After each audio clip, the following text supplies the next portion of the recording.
रूप होता हमारा, ठीक है ना। देखो सर्वनाम की सीधी सी पहले तो परिभाषा आपको पता होनी चाहिए, पेपर में परिभाषा भी कभी कभी दे देता है एग्जाम में, वो पता होना चाहिए कि जो शब्द संज्ञा के स्थान पर, संज्ञा के स्थान पर, संज्ञा के स्थान पर प्रयुक्त होते हैं, प्रयुक्त होते हैं, ठीक है बेटा, प्रयुक्त होते हैं, वे सर्वनाम कहलाते हैं, वे सर्वनाम कहलाते हैं। पहले तो आपको ये बात पता होनी चाहिए सबसे पहले, क्योंकि ये क्वेश्चन सबसे ज्यादा इंपॉर्टेंट है, ठीक है। फिर आपसे पूछा जाता है कि सर्वनाम के कुल कितने भेद हैं, तो बेटा आप कितने बताएंगे, 5 बताओगे, 6 बताओगे, 7 बताओगे, 8 बताओगे, तो आपके अंदर से एकदम आंसर आएगा भैया, आंसर आएगा ऑप्शन नंबर बी, 6 भेद हैं, ठीक है, बिल्कुल। तो बेटा 6 भेद होते कौन कौन से, वो भी मैं आपको बताता हूं। नंबर 1 होता है बच्चों पुरुषवाचक सर्वनाम, पुरुषवाचक सर्वनाम, ठीक है, नंबर 1। नंबर 2 होता है बच्चों निश्चयवाचक सर्वनाम, निश्चयवाचक सर्वनाम, ठीक है ना बच्चे।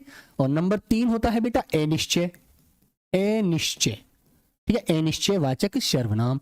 नंबर 4 होता है बच्चों प्रश्नवाचक सर्वनाम, प्रश्नवाचक सर्वनाम, ठीक है। नंबर 5 होता है बच्चों संबंधवाचक सर्वनाम, संबंधवाचक सर्वनाम। और नंबर 6 होता है मेरे बच्चों निजवाचक सर्वनाम। तो ये 6 के 6 भेद आपको पता होना चाहिए। अब आपसे एक क्वेश्चन और पूछ लेता है यहां पर कि आपको ये तो पता है कि यहां पर हिंदी के भेद सर्वनाम के कुल भेद 6 हैं, लेकिन हिंदी में जो मूल सर्वनाम है, हिंदी में जो मूल सर्वनाम निकले हैं, जो सर्वनाम के शब्द है हमारे, वो कितने हैं, तो बेटा उनको आपको 11 याद रखना है, ठीक है। प्रश्न में क्या होता है, मैं तू, ठीक है। निश्चय में होता है बेटा यह है वह, देखो 2 4।